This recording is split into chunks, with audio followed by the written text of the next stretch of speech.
com muita alegria, nesse dia nós damos início ao segundo dia do ciclo de palestras A Voz Feminina no Direito, Experiências e Propostas de Políticas Públicas.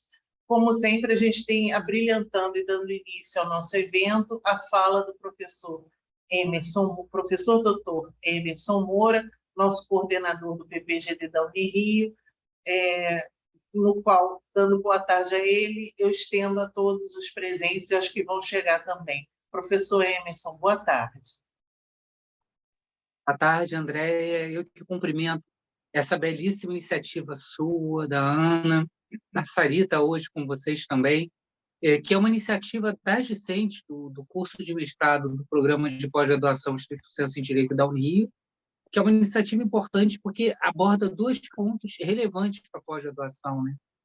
Primeiro, nós pensarmos em atividades que, de fato, traduzam impacto social, que envolvam a comunidade jurídica, e olhando a programação de vocês, eu fico muito orgulhoso, porque vocês, de fato, estão conseguindo articular representantes femininas de diversas carreiras, de diversas partes da sociedade, inclusive da sociedade civil, para participar das falas, e envolve, acima de tudo, esse compromisso discente, que é muito bonito, de chamar a atenção da importância do reconhecimento da pauta feminina, tanto na formação das políticas públicas, quanto no debate delas.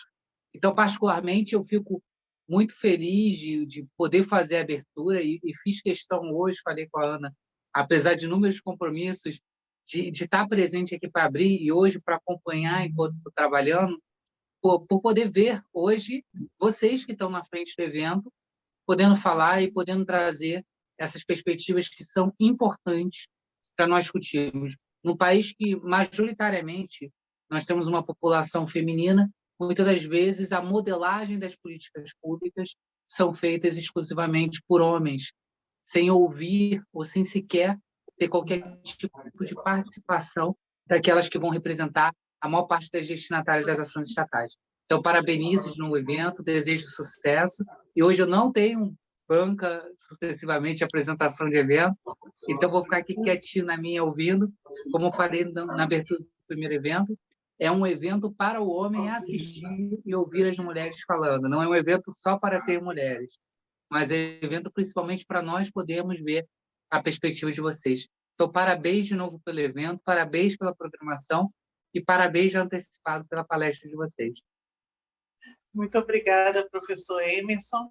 Hoje eu vou mediar. Meu nome está aparecendo Andréia Menezes, mas meu nome mais conhecido é Andréia Alvarenga mesmo, apesar de, com as redes sociais, eu descobri que tem 1 milhão de Andréias Alvarengas no mundo, coisa que eu pensava que era única, exclusivamente eu. Mas hoje, com nossa programação, eu vou fazer um introito, depois vai ser a fala da Ana Paz e depois da Sarita de Oliveira.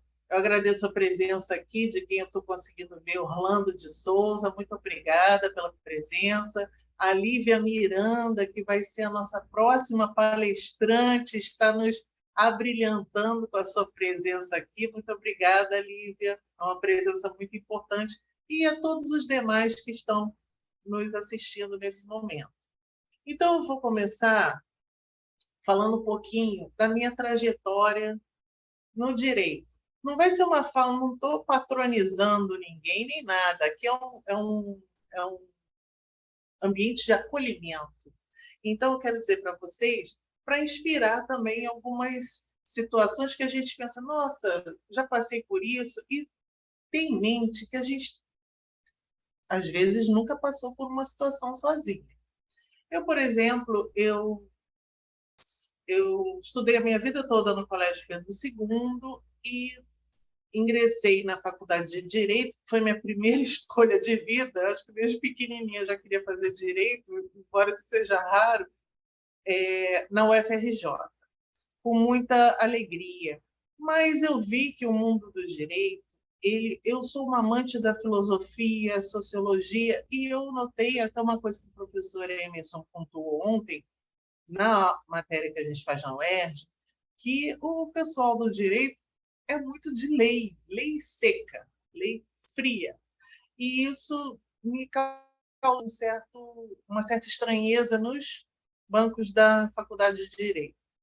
Eu fiz o meu primeiro estágio no Ministério Público do Estado do Rio de Janeiro, na área criminal, com a promotora maravilhosa Adelângela Sangioro, e o então era juiz de direito, o doutor Cláudio Tavares, que já foi até presidente do TJ, ele já foi juiz da 39ª Vara Criminal da comarca da capital do Rio de Janeiro.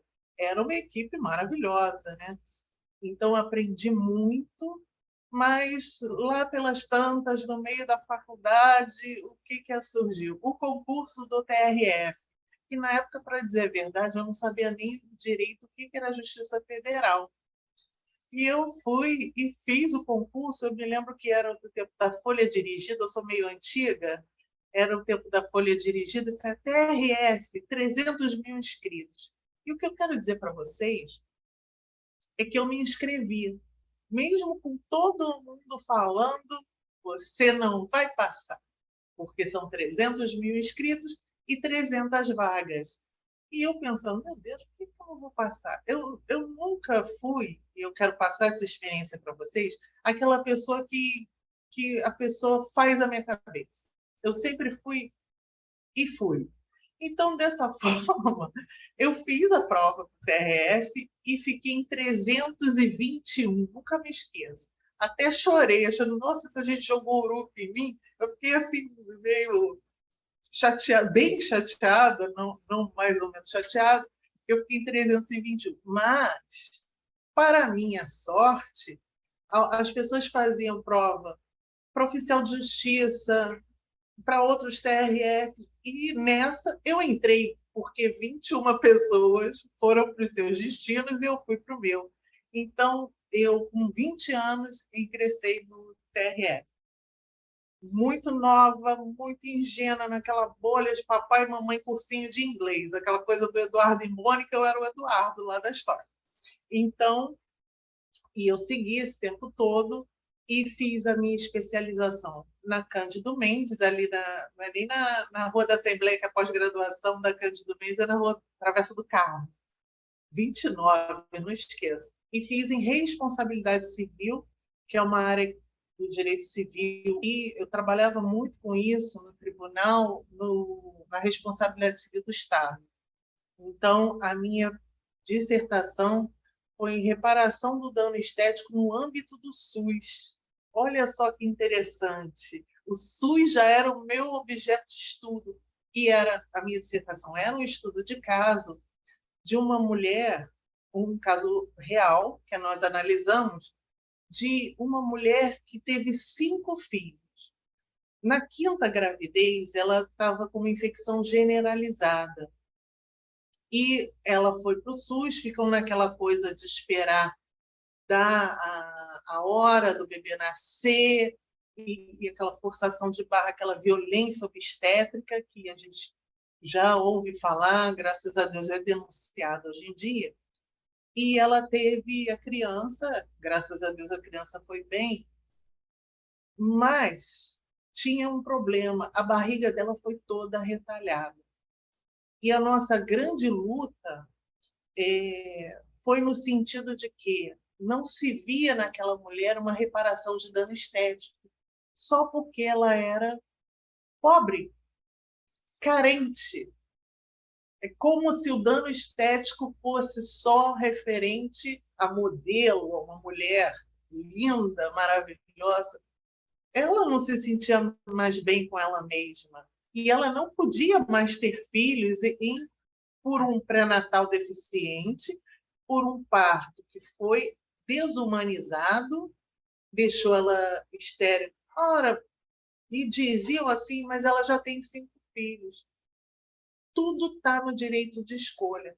Eu penso que quando o direito de escolha da mulher ele é tolhido de alguma forma, já está errado. Já deu para entender meu posicionamento em alguns assuntos, né? Que eu acho que a mulher tem que escolher, gente. Não dá para o pastor, para o padre, para o marido escolher em certos assuntos. Não tem como, que são da mulher.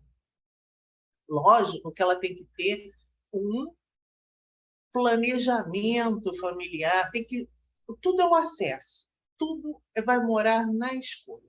Então, a gente fez essa dissertação, foi maravilhosa, já enaltecendo o SUS muito antes da pandemia, e segui no TRF, e nesse meio tempo, o que eu fiz? Eu vivi, eu casei, eu tive filho, viajei, e foi dessa forma, e foi lindo, não mudaria uma vírgula mesmo com tudo. Eu digo que a minha vida é igual aquele documentário, né, do Simonal, você não sabe o duro que eu dei. Então, quem olha assim, acha, Andréia, tá beleza, tá tranquilo, tá favorável. Mas não é muito dessa forma, não. Os percalços, meu marido diz que ninguém conta derrota, e não sou eu aqui que vou. No dia de hoje, um dia de festivo, contar derrotas, eu só vou contar as coisas felizes que aconteceram. Então, eu me identifico como mãe, como mulher, cisgênero, como cidadã brasileira e operadora do direito com muito orgulho. Então, nesse meio tempo, desculpa, eu disse assim, está faltando alguma coisa na minha vida. E estava faltando educação formal. Educação formal, que é uma coisa que o povo brasileiro às vezes não dá muito interesse. Vou fazer mestrado acadêmico. Vocês não têm ideia das sandices que eu ouvi. Do tipo, fazer mestrado é só papo cabeça, tomando vinho e fumando cigarro. Não, gente, isso é movimento beatnik. Isso é outra coisa. O mestrado é importante, eu acho que eu tenho que me desenvolver profissionalmente e ter a escolha. Tudo para mim significa ter a escolha de poder fazer. Então, eu ingressei no nosso querido PPGD da Unirio, onde até agora eu estou sendo muito feliz, porque apesar dos percalços, do volume de trabalho, tem a realização. Esse ciclo é uma realização. Não só para mim, para a Andréia, não. Para todos os alunos do PPGD. Se todos abraçassem essa ideia, nosso PPGD estaria mais prestigiado. Mas eu tenho certeza que foi o passo inicial. Nenhuma maratona se inicia correndo, não. O cara vai naquele trote devagarinho, senão não chega lá. E como a gente no mestrado está numa maratona, não está numa corrida, não é o Bolt, não tem que dar aquele sprint, talvez no final, mas não agora. Cada passo é um passo. E eu fico feliz que esse passo inicial seja um passo feminino. Vai ter, dando spoiler, a prática forense e a proposta de políticas públicas. Dando spoiler, já convidando vocês. Mas agora é o nosso lugar de fala. E eu estou muito feliz com isso. E eu quero dizer para vocês que o mestrado não é fácil. A caminhada não é fácil. Mas eu acho que não estou fazendo proselitismo religioso, mas eu acho que depois vem a recompensa. A recompensa para mim mesma, para vocês mesmos. Uma recompensa de dever cumprido. Não entrem naquele papo que todo mundo tem. É um papo assim, vamos fazer do mestrado uma malandragem, uma molezinha. Vamos pegar um parágrafo daqui, misturar com alguma coisa da internet para aquele programa de plágio não pegar e vamos fazer de qualquer jeito. Não leiam, não façam resumo. Não, a gente tem que parar com isso. Eu costumo dizer que tem certos comportamentos que por isso que o Brasil não tem prêmio Nobel, né? Então a gente vai, eu acho que fazendo as coisas devagar e sempre é melhor. Eu sou uma pessoa que cada um tem o seu jeito de ver a vida, mas eu parei minha vida para o mestrado e para mim é a realização de um sonho. Eu quero ter a minha voz ouvida. Acho que hoje foi o primeiro dia que eu pude falar como eu me sinto com relação ao mestrado. E eu espero ter inspirado vocês a seguir em frente, a nos unirmos e fazer um direito brasileiro. Um direito brasileiro. Me dói o coração essa falta de integração com a América Latina e essa reverência aos Estados Unidos, cujo sistema jurídico é completamente diferente. Você mistura-se alhos com galhos. Então, meu sonho é fazer uma doutrina forte brasileira e a gente exportar essa doutrina para o mundo. Muitos me dizem que é impossível, mas eu não penso dessa forma, não. Eu agradeço a todos vocês e a minha proposta de políticas públicas é a reserva de mercado, sim. Andréia, você está fazendo igual as ordenações de ofício da Idade Média, querendo que as políticas públicas a gente seja o sapateiro da Idade Média? Quero sim. É um sonho? É um sonho. Mas eu acho que tem que ter uma reserva determinada por lei, principalmente no Poder Legislativo, uma reserva de mercado para profissionais das políticas públicas, porque é importante. Quem acompanha a jurisprudência do Supremo sabe que a chuva de iniciativas de lei sem profissionalismo nenhum. Então, eu acho que o profissional de políticas públicas é necessário em cada rincão desse Brasil.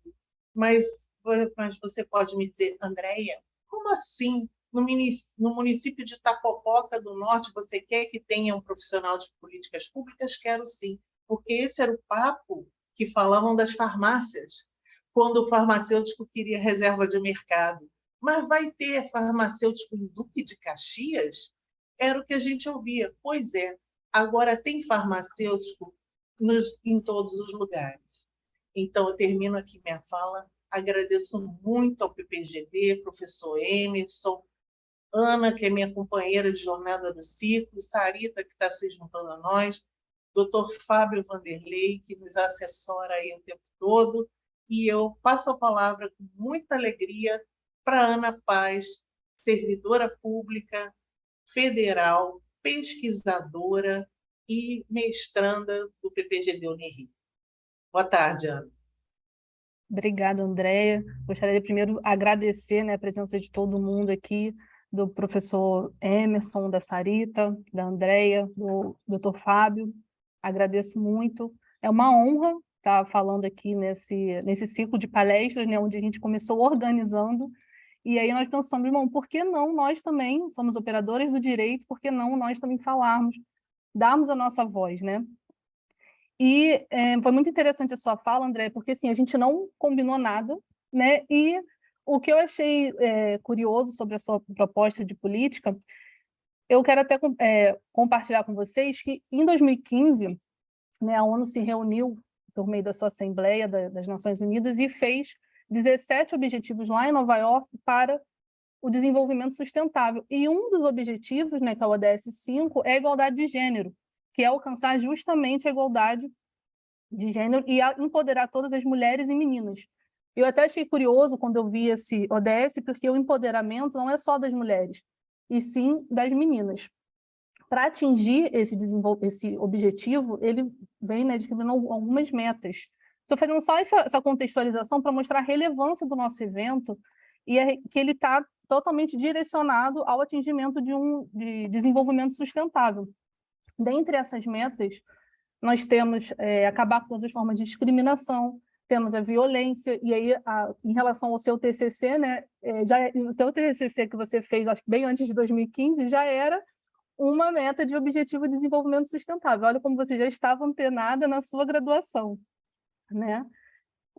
Nós temos, dentro desse objetivo, além disso, a participação plena e efetiva de mulheres em lideranças. E essa é uma política que hoje, pós-pandemia principalmente, ela é muito, ainda um pouco inicial. Porque se a gente olhar a quantidade de mulheres que ocupam cargos públicos de liderança, é muito menor do que... Depois, no final, eu vou mostrar para vocês um gráfico que eu fiz buscando esses dados. E dentro dessa perspectiva, em relação à minha carreira acadêmica, não que eu estou começando no mestrado, mas a minha carreira jurídica, eu lembro que eu fiz primeiro estágio como conciliadora, e eu era muito nova, né? Eu entrei na faculdade com 18 anos, e fui muito descredibilizada, assim, por ser mulher, por ser nova. Quando eu era... E na conciliação, nós os conciliadores, éramos a autoridade ali naquela sala. Mas era o tempo inteiro interrompida por advogados, sempre homens, porque as mulheres mesmo tinham empatia, me davam um pouco mais de respeito e até mesmo solidariedade, de ajudar, porque a gente estava iniciando, né? Tinha 19 anos, então não sabia praticamente nada do mundo jurídico.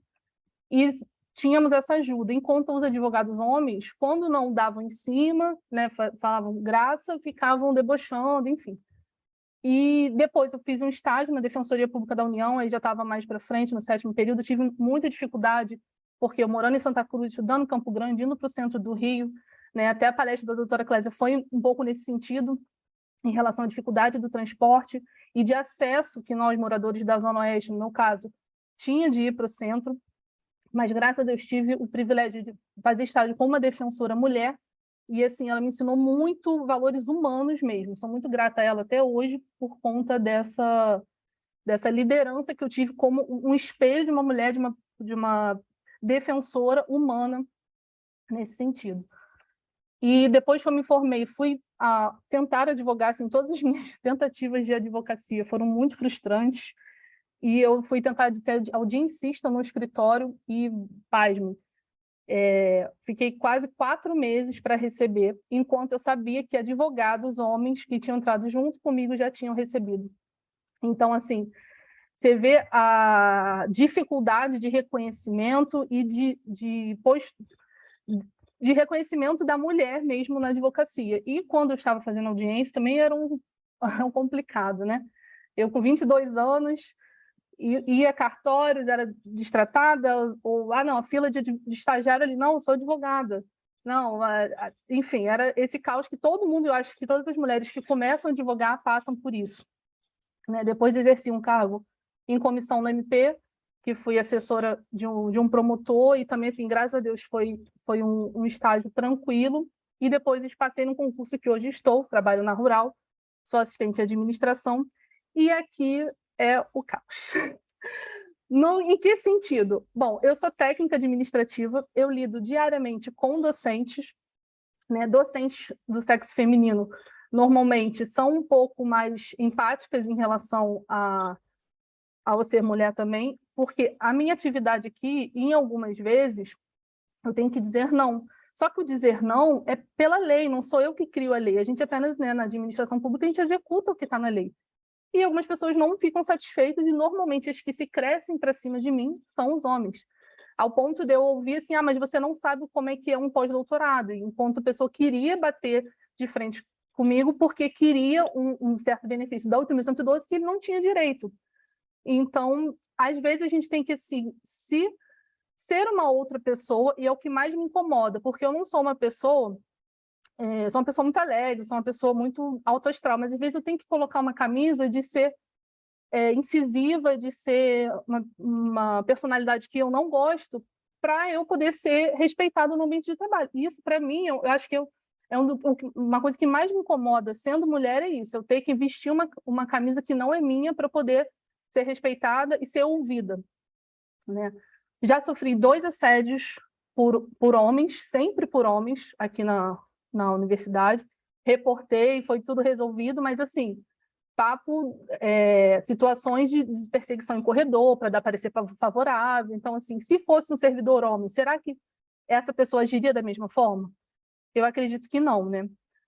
E em relação ao mestrado, né? Eu resolvi fazer o mestrado mesmo na mesma intenção da André, de ter uma educação, de voltar ao ambiente acadêmico, porque eu saí da faculdade, assim, sentia, às vezes, um pouco de falta disso. Por mais que eu estudasse para concurso, não é a mesma coisa de um ambiente acadêmico, de produção. Eu fiz uma faculdade particular, então eu não tive... A minha faculdade foi totalmente profissional, voltada para a OAB, voltada para o lado profissional. Não tive publicação, não tive nada disso, mas, graças a Deus, aqui na Unirio fui acolhida, porque meu maior medo era por ter uma carreira profissional, não ter esse acolhimento, né, no mestrado, e graças a Deus estou tendo, encontrei pessoas maravilhosas no meu caminho, e só tenho mesmo a agradecer. Em relação à política pública que eu proponho, eu vou deixar para falar no final da fala da Sarita, porque a gente tem uma carreira mais ou menos parecida, eu acho que pode ser que a gente pense alguma coisa nesse viés. Tá? Agradeço a todos a participação e vou passar a palavra agora para a Sarita. Olá, pessoal, boa tarde.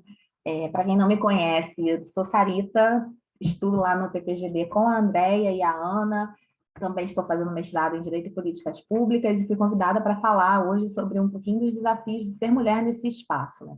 Eu tenho um histórico um pouco parecido com o das meninas. Eu estudei basicamente minha vida inteira na rede pública, eu fiz o ensino fundamental na rede municipal do Rio, eu fiz o ensino médio na rede estadual, fiz a faculdade na UFRJ, e só um detalhe, né? Para conseguir passar para a UFRJ, eu precisei fazer 1 ano de cursinho pré-vestibular, porque o meu curso no ensino médio foi curso profissionalizante. Eu sou formada em formação de professores, fiz formação de professores, né? Então, eu sou professora de formação, trabalhei na rede municipal do Rio de Janeiro durante 5 anos, no mesmo período em que eu fiz a faculdade de Direito. Então, eu fiz a faculdade concomitantemente ao emprego, né? Enquanto eu era servidora pública do município, eu estava fazendo a faculdade. No final da faculdade, surgiu a oportunidade de fazer o concurso público para a Petrobras, para ser advogada da Petrobras. Eu fiz meio que assim, tipo Andréia, né? Vamos lá, porque o não já está aí, se eu não tentar aí, mesmo que eu não vou entrar, vai que eu passo. Acabei passando, né? E é interessante porque nas falas, tanto da Ana quanto da Andréia, a gente vê que a mulher ela tem uma dificuldade de se consolidar enquanto profissional, né? Acho que todo mundo passa por essa experiência enquanto mulher. Você precisa praticamente ter que vestir uma roupa diferente, vestir uma máscara para ser lida como alguém profissional, como alguém competente. Então, a maior dificuldade que eu tive assim que eu entrei na Petrobras, principalmente por ser uma empresa dita como empresa de engenharia, então as pessoas com quem eu lidava eram basicamente pessoas do sexo masculino. O corpo jurídico, nem tanto. O corpo jurídico ele tem uma divisão, a gente até chegou a fazer um estudo recente com o pessoal lá de responsabilidade social da companhia, e tem uma paridade bem interessante na composição entre homens e mulheres no jurídico da Petrobras. Mas na companhia a gente sabe que os dados são diferentes, né? A gente tem uma carga muito maior de homens do que de mulheres. E ser advogada em uma empresa, advogadar em uma empresa de engenharia é um desafio à parte. Eu entrei relativamente nova, eu entrei lá com 24 anos, então tinha uma dificuldade muito grande em ser respeitada, em ser aceita, em as pessoas me reconhecerem como alguém competente e que sabia o que estava falando, né? A gente acho que um grande obstáculo que a mulher enfrenta é esse receio da competência ser questionada o tempo todo. Fiquei, provavelmente também em função disso, né? Demorei um pouco a conseguir consolidar a minha carreira lá, e durante esse tempo eu esperei para poder ter filho. E aí eu trago um recorte específico aqui na fala da Andréia e da Ana, que é a mulher mãe, né? Então, se a gente já tem dificuldades enquanto mulher, a mulher mãe, ela tem outras dificuldades. A própria escolha de ser mãe, como a Andréia falou, é uma escolha que vem carregada de um peso social muito grande. Seja você escolhendo não ser mãe, e aí a gente entra nas questões tanto de interrupção de gestação, quanto na própria opção por não engravidar mesmo, quanto se a mulher escolhe ser mãe. Se ela escolhe ser mãe, novamente a gente entra nesse ciclo de questionamento da capacidade dela.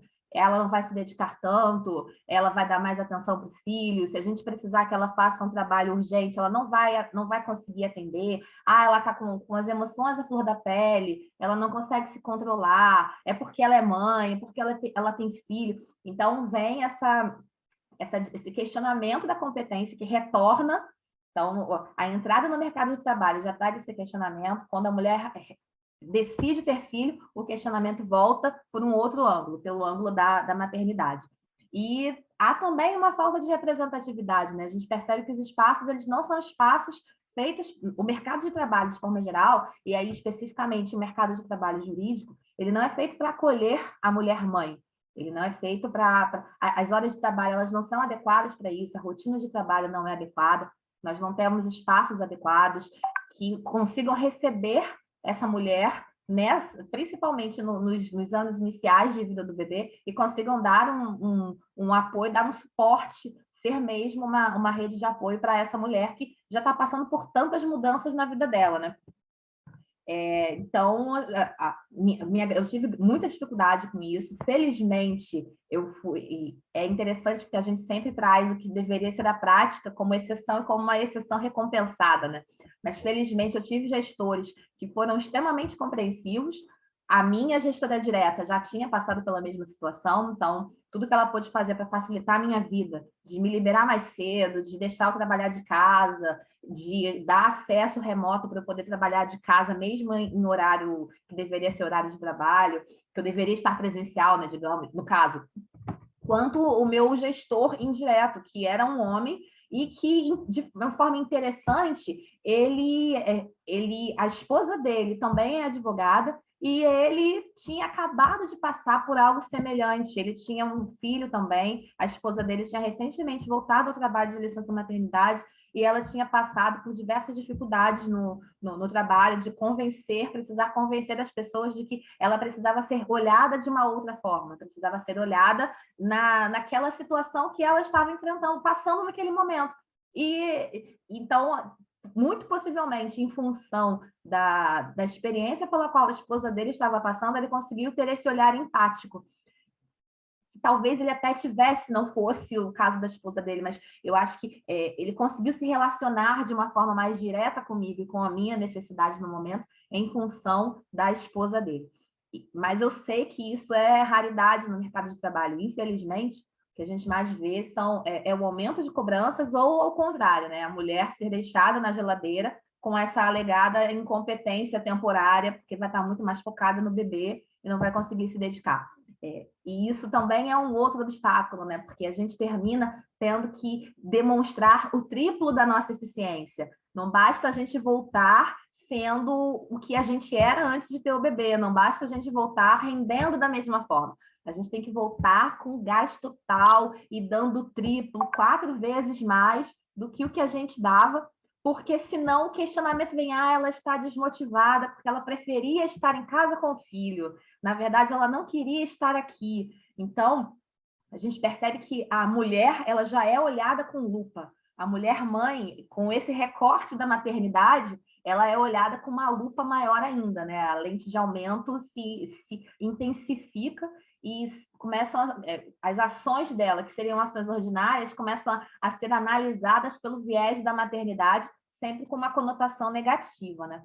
Então, concluo minha fala aqui, então gostaria de devolver a palavra para a Ana para a gente começar a debater um pouquinho as propostas de políticas públicas a partir desses nossos relatos.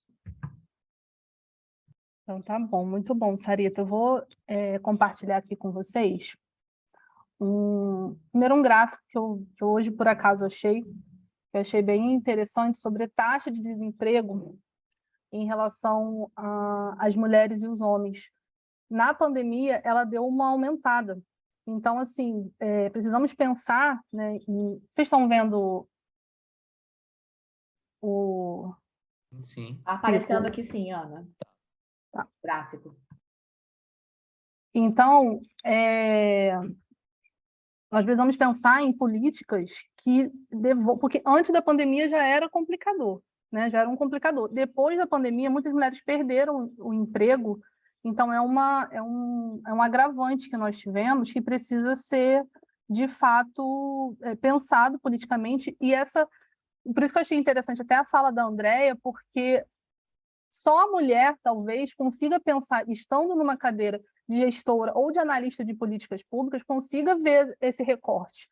O homem não tem, assim como a questão da maternidade, o homem não consegue ter essa visão porque ele não passa por isso diretamente, né? Então, deixa eu aumentar aqui. Sarita, se você quiser falar também alguma coisa, você fica à vontade, tá? É interessante a gente observar até nesse gráfico, né, que nos anos de 2020 a 2021, a gente teve uma queda na taxa de desemprego masculino e um aumento na taxa de desemprego feminina, né? Ela não acompanhou. Então, as mulheres que saíram durante a pandemia, e o gráfico ele tá par e passo ali, 2019 2020, tanto houve um aumento paralelo, né, proporcional no desemprego masculino e feminino nesse intervalo, mas a partir daí, a partir de 2020, os homens que saíram, praticamente todos foram recontratados, e as mulheres que saíram, não só as mulheres que saíram não foram recontratadas, não só não reingressaram no mercado de trabalho formal, quanto também houve um aumento, né? E várias discussões podem surgir daí, inclusive aquela questão da uberização do mercado de trabalho, né? Aquela visão do empreendedorismo. Imagino que muitas das mulheres, do falso empreendedorismo, imagino que muitas mulheres dessas que saíram tentaram, de alguma forma, se reinserir no mercado de uma maneira informal. E aquela questão, Sarita, de vender o cupcake, né? Exatamente. Não tem mercado de cupcake para todo mundo, né? Mas exatamente. A mulher empreende dessa forma. E se a gente passa esse dado, novamente, pela lupa da maternidade, pelo recorte da maternidade, a gente vê que possivelmente foi uma maneira que as mulheres encontraram de continuar em casa, porque eu não sei vocês, mas eu tenho 2 filhos pequenos, né? E a diferença na qualidade de vida, no meu relacionamento com eles, no período que eu fiquei em casa, foi muito grande. E a gente sabe que tem uma pressão muito maior em cima da mulher no que diz respeito aos cuidados com as crianças. É praticamente função da mulher estar em casa, tanto que se a gente sai para fazer qualquer coisa, imagino que a Andréia talvez tenha ouvido isso, né, dos questionamentos quando falou que ia fazer mestrado. Poxa, mas e o seu filho? Quem vai dar suporte para o seu filho? Se ele precisar de alguma coisa? Então, assim, sendo que os seus ainda têm uma idade tenra. O meu tem 14 anos, mas eu ouvia isso direto, entendeu? É complicado. E que também não livra nem quem não tem filho, né? Porque se a gente ouve enquanto filho, quem é que vai ficar com seu filho? No caso de não ter filho, mas de ter um relacionamento estável, vai ser, poxa, mas aí você vai deixar de ficar com o seu parceiro, com a sua parceira, para você ficar na academia, para você ficar estudando, e ele deixou, ele concordou. Então tem sempre esse... É impressionante. Né? E no caso das casadas sem filho, eu acho que as pessoas fazem muito questionamento. Mas e quando você vai ser mãe? Vai atrapalhar seu projeto de ser mãe? Tem várias situações absurdas que a gente é obrigado a escutar por conta dessa busca de melhorar, né? Que eu acho que fazer um mestrado é um aperfeiçoamento. E esse um luxo, como se fosse um luxo, né? Como se fosse um luxo, como se a gente fosse, no caso, ambiciosa. Mas eu acho que a ambição saudável ela é necessária, não é? Senão a gente não teria nada, não seria nada. É muito interessante. Com certeza. Aí eu vou tirar aqui essa apresentação e colocar outra que me chamou mais atenção, porque assim, eu particularmente achava que isso já acontecia, mas eu não fazia ideia, né, buscando as evidências, né, a gente aprende muito sobre as evidências para analisar uma política pública, que realmente, de fato, isso acontecia. Então, eu peguei as informações aqui, até coloquei o site aqui do planejamento, né, do Ministério do Planejamento, demonstrando o seguinte, que 36% dos cargos DAS são os maiores cargos na administração pública, aqui nesse recorte aqui é do Executivo Federal. Somente esses são ocupados por mulheres, 36%. E quando nós vamos para o DAS 6, que é o maior cargo na administração pública federal, dentro desse recorte do Executivo, apenas 19,8%. Então, assim, a gente vê que, embora sejam nós, as mulheres, somos as maiores em quantidade na população, ainda somos as minorias em altos cargos na administração pública, né? A minha proposta de política pública é justamente fomentar essa paridade que vai ao encontro ao DS5. Então, assim, a gente não está querendo luxo, a gente está querendo que humanamente, né, que os países, a nação se desenvolva de uma maneira sustentável. E, né, o que a gente discute muito nas nossas aulas de sustentabilidade, e não é nada absurdo o que a gente está pleiteando, né? Porque lá atrás as mulheres que pleiteavam eram queimadas. Então, o que nós estamos pedindo é que o desenvolvimento sustentável para ocorrer, a gente não pode tampar os olhos e achar que está tudo certo, que sustentabilidade é só ambiental, que é só não ter queimada, não é dessa forma. E é interessante, Ana, esse dado aí que você trouxe, né? Porque, e aí eu vou falar do meu viés, né? Que é administração indireta, administração pública indireta. Os dados não são muito diferentes, não, tá? Os dados, quando a gente fala, assim, eu não posso falar muito em relação à ocupação total dos cargos, porque esse dado eu não tenho. Quem tiver interesse, o relatório de sustentabilidade da Petrobras fica disponível na internet, dá para acessar. Mas eu sei que há uma diferença substancial entre o número de mulheres nas funções, em cargos de gerência, né, mais baixos, e, por exemplo, o Conselho de Administração e Diretoria Executiva. Salvo engano, agora na diretoria executiva a gente não tem nenhuma mulher. Então, assim, é diferente do histórico que a gente viu há 10 anos, mais ou menos, em que começaram a ser questionadas essas políticas de paridade de gênero, e a gente viu uma mudança substancial, inclusive na composição da alta administração da Petrobras. Embora a gente precise também comentar que, por se tratar de uma empresa de engenheiros, tem também aquele questionamento da entrada das mulheres nessas áreas, nessas carreiras específicas, que são as carreiras chamadas STEM, né? Que são as ciências, tecnologias, engenharias e matemáticas.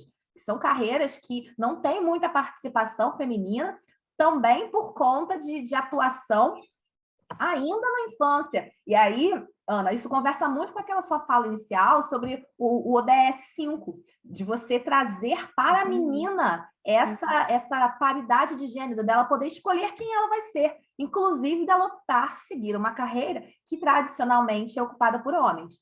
Então, isso fica bem... A Petrobras, ela representa muito isso, né? Essa necessidade de você deixar que a menina escolha o que ela vai ser, que você não limite as áreas de atuação dela naquele entendimento de a mulher é mais sensível, então ela tem que trabalhar com humanas.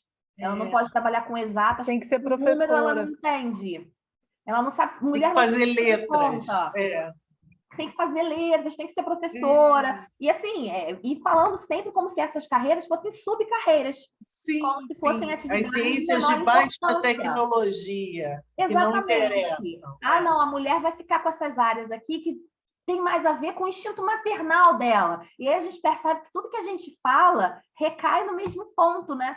Na mesma discussão, que é essa discussão da mulher não poder se desenvolver toda a sua potencialidade por, desde o início da sua vida, estar sendo tolhida, estar sendo direcionada por terceiros para alguma área específica, alguma atuação específica, alguma decisão específica.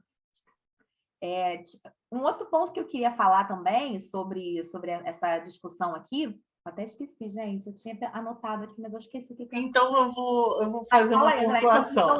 Vai, levando isso para o Poder Judiciário, só lembrando que, como vocês falaram, a gente é mais de 50% da população.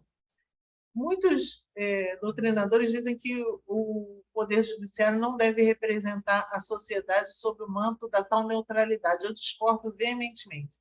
Então, vamos para o topo do Judiciário. O Supremo Tribunal Federal tem 2 ministras e, atualmente, não tem nenhum negro. E não tem uma mulher negra. Então, embora ele esteja a mais alta corte do Brasil, presidida pela ministra Rosa Weber, que é uma excelente jurista, e o STJ também, por uma conjunção astral, também seja presidido por uma ministra, os tribunais superiores não têm essa representatividade. Como eu estudo o Chile, vocês sabem, né? E tem a questão, no Chile, uma coisa que está se buscando muito fortemente é a paridade constitucional em todos os cargos públicos. Então, hoje nós teríamos na Petrobras, BNDES, no TRF2, na Rural, a paridade de cargos de chefia, vista do ponto de vista constitucional. Eu acho que isso é um marco civilizatório muito importante. Eu sou muito favorável a isso, porque eu acho que o homem, por ele já ter socialmente um privilégio, vamos combinar, não estou me vitimizando, por ele ter o privilégio já de nascer homem dentro da nossa sociedade, patriarcal, por isso que chamamos de sociedade patriarcal, ele não deve temer essa paridade, porque os bons vão continuar, é a mesma coisa da cota, os bons vão continuar indo para os seus lugares, independentemente de cota, de paridade de gênero. Eu acho que isso não vai, no frigir dos ovos, no fim do dia, não vai ter muita diferença. O que vocês acham da paridade? Sim, eu concordo com você, concordo com essa questão da paridade. E a proposta, na verdade, que eu trouxe, mais ou menos essa também, de dar uma igualdade, dar uma igualdade, né, nos números, porque tá realmente, assim, como eu falei, está muito discrepante. Eu achava que era, mas quando a gente pega os dados, que a gente tenha certeza de como ainda precisamos evoluir, né? E essa agenda, por exemplo, ela foi construída em 2015 para 2030, só que a gente está mais perto agora de 2030 e o que a gente vê? A realidade continua a mesma, né? E se não acontecer nada, a gente vai ter outra agenda em 2030 para, sei lá, 2045 com os mesmos problemas. Então, acho que essa discussão nossa aqui é fundamental para tentar mobilizar, né? Até coloquei aqui no card meu telefone, meu e-mail, quem quiser discutir mais sobre isso, estou completamente aberta para isso, para a gente tentar construir mesmo propostas, porque eu acho que a academia tá aí para isso, para a gente construir propostas e fomentar projetos de lei, enfim, a gente precisa movimentar. Não adianta a nossa discussão também ficar interna aqui nos muros da academia, a gente precisa externalizar isso.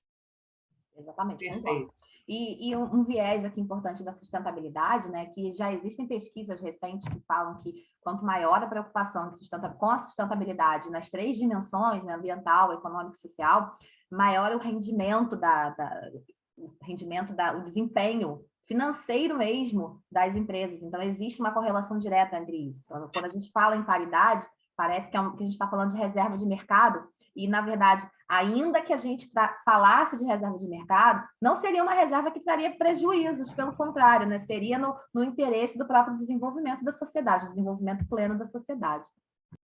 Perfeito. Eu agradeço as ponderações de Ana Paz e de Sarita, foram muito importantes para a nossa discussão. E agora, se vocês tiverem alguma ponderação a fazer, eu vou abrir para perguntas, depois a gente fecha a nossa fala e nosso ciclo se encerra. Alguém tem alguma pergunta para fazer? Sim. O que vocês acham que no nosso PPGD pode efetivamente melhorar para atender as mulheres no programa de forma melhor? Foi uma pergunta muito complexa, vocês vão precisar pensar. Não, eu nem acho que foi, não. Eu não sei se a gente está preparado para essa discussão, eu e você. Eu acho. Mas aqui eu sou plateia. Eu tenho um recorte específico, que é o recorte da maternidade. E, assim, um detalhe da minha vida que eu não falei aqui é que eu sou consultora de amamentação. Então, e eu trabalho voluntariamente num grupo no Facebook que dá apoio para as mulheres que desejam amamentar. E um grande questionamento que a gente vê e que é silenciado é a presença das mulheres na academia, das mulheres mães na academia nessa fase. Tem a proteção à gestante, né? A gente sabe que tem lei tratando sobre isso, sobre os direitos da gestante enquanto está na academia, mas não há nada específico para a mulher quando ela sai da licença maternidade. E tem uma dificuldade muito grande em conciliar. Assim como a gente fala sobre a volta ao trabalho, então a volta para a academia, nesse momento, é algo que não costuma ser muito discutido, não costuma ser muito debatido, e termina ficando muito no bom senso do professor, né? Muito naquilo que o professor entende que pode fazer, se ele já passou pela mesma situação, se ele entende que dá para contornar, passar trabalho, permitir aula virtual, enfim. Então, isso é algo que precisaria ser sistematizado, que precisaria ser efetivamente debatido com a comunidade acadêmica para ver quais são os anseios dessas mulheres e o que poderia ser feito para atender. A gente costuma ver no Instagram, principalmente, aquelas cenas do professor segurando o bebezinho da aluna na faculdade. E assim, isso é uma solução? É uma solução, mas será que é a melhor solução? Será que essa solução, de fato, atende às necessidades de todos os envolvidos? E aí eu falo do bebê, da mãe e da aluna também, daquela mãe que é aluna, e dos colegas de turma, do professor. Será que os interesses estão sendo, de fato, atendidos com essa medida que é uma medida paliativa? Então, assim, eu acho que essa fase específica da mãe, quando volta da licença maternidade, está com um bebezinho e não consegue ainda deixar com outra pessoa, às vezes não tem com quem deixar e não pode levar para uma creche pública, por exemplo, essa fase aí é uma fase que ainda é uma lacuna nas práticas acadêmicas. A fala da Sarita me lembrou que tem alguns editais de PPGD que eles dão um ponto extra para as mães com criança na primeira infância.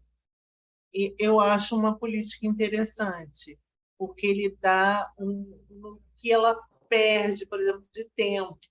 Sim. Ela ganha ali uma pontuaçãozinha extra. Quando eu vi, eu me assustei, assim, nossa, esse edital dá essa forcinha para as mães. Isso é ótimo, mas será que isso atende? Porque aí a mulher entra. Não, é um paliativo. Pois é, mas e aí, uma vez que ela está lá, isso aí é ótimo, porque realmente tem aquela lacuna no currículo que a gente sabe que existe.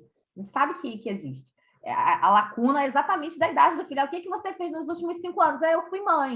Isso. Então, assim, essa pontuação, ela contribui para você meio que recuperar o tempo perdido, que é visto como um tempo perdido. Só que você vai ter meios de conseguir se manter, porque não é só o acesso, né? É a permanência. Ou será que a carga de trabalho, as exigências vão impedir que ela continue, que uma vez que ela tenha conseguido ingressar, ela permaneça na academia? É interessante nesse sentido que podem ter alguma sala tipo com brinquedinho, chiqueirinho, entendeu? Alguma coisa desse tipo, mas é só um movimento inicial que eu estou jogando para o universo uma ideia. E já facilitaria muito você ter um chiqueirinho ali, uma salinha cheia de bichinho para a criança também se distrair naquela aula. Não sei, a gente tem que abrir para mais ideias, né? Fazer um brainstorm para poder acolher. Alguém tem alguma pergunta? Eu vou deixar uma proposta, então, para vocês três, meninas. Vocês pensarem numa política de gênero para a gente no PPGD, esboçarem. Mas não só uma política de acesso, não só no edital de ingresso de discente e de docente que vocês vão conferir, dar uma olhada e ver o que pode fazer, mas de manutenção, de participação, sabe, de promoção dos nossos discentes, docentes e egressos mulheres, tá ok? Ok, fechado. Eventualmente, tá ok? Ou você quer ligar com a tua filha? Alguém está com um áudio ligado aí e está tendo uma conversa. Então, está vendo um filme? Será? Poderia desligar, por favor? Então, alguém tem mais alguma pergunta? Esse é o momento. Se não tiverem mais perguntas, eu vou passar a palavra. Aí eu vou fazer de trás para frente. Eu vou passar a palavra para a Sarita para as considerações finais, depois para a Ana e a gente encerra o nosso encontro de hoje. Sarita. Pessoal, eu queria agradecer a participação de todo mundo, a presença. Eu sei que a nossa vida anda muito corrida, né? Por isso também que a gente quis fazer um bate-papo bem rápido. São muitos desafios para nós e quem tiver sugestão, até aproveitar a oportunidade que o professor Emerson deu da gente pensar em soluções para esse tema no PPGD da Unirio, então pode entrar em contato com a gente. A Ana disponibilizou o e-mail dela e acredito eu aqui oferecendo seu e-mail, Ana, que a gente pode centralizar no e-mail dela essas contribuições. E a nossa ideia aqui foi basicamente conversar, né? E trazer para vocês esses questionamentos que fazem parte da nossa vida enquanto mulheres, da minha vida, da vida da Andréia, da vida da Ana e das demais participantes, as mulheres que nos assistiram. É para a gente, principalmente, ver que nós não estamos sozinhas E nós estamos aqui juntas, todas passando pelas mesmas dificuldades e que nós não podemos esmorecer e desistir, que de tanta gente insistir, em algum momento as coisas vão melhorar, mas a gente, de fato, precisa levantar e agir. Sim, Muito faço bem. das palavras da Sarita a minha. Queria agradecer a oportunidade, principalmente ao apoio que nós estamos tendo da coordenação, na pessoa do professor Emerson, que está sendo fundamental. O Fábio também, o doutor Fábio está auxiliando muito a gente. Então, assim, sem o apoio de vocês, eu acho que esse ciclo não sairia da nossa cabeça, né?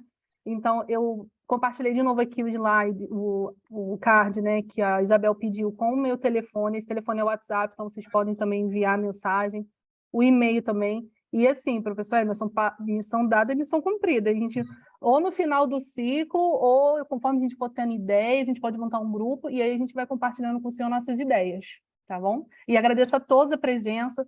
Na semana que vem tem outro ciclo com a Lívia, né, que ela tá presente, então aguardamos vocês também pela Simpla, a inscrição para participar do nosso ciclo de palestra. Vai ser toda quarta-feira, às 14 horas. Muito obrigada, gente.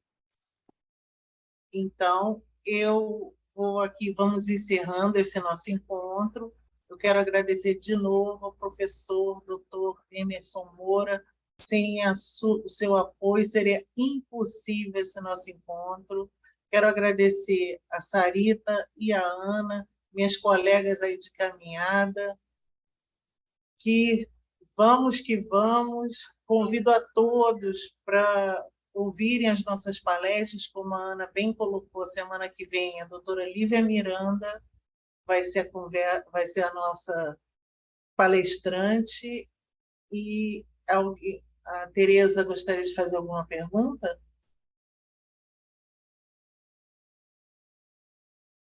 É que eu vi a mãozinha levantada da Tereza Cristina, mas então vamos em frente. Eu gostaria de passar a palavra agora ao professor Emerson Moura para as considerações finais e encerramento da palestra. Se você permitir, André, não gostei de fazer o encerramento, porque fica parecendo que é o homem que fala por final. Então, façam vocês três, tá bom? Tá bom, professor. Muito obrigada. Então, eu gosto de dizer para o meu marido que ele tem a última palavra, que é sim, senhora. Mas, piadas à parte, vamos encerrar, então, esse nosso encontro, agradecendo mais uma vez ao professor Dr. Emerson Moura, ao nosso colega de PPGD, Dr. Fábio Vanderlei, a Sarita e a Ana Paz, por esse encontro. Muito obrigada, nos vemos semana que vem. Obrigada, tchau. Até mais. Tchau, tchau. Parabéns.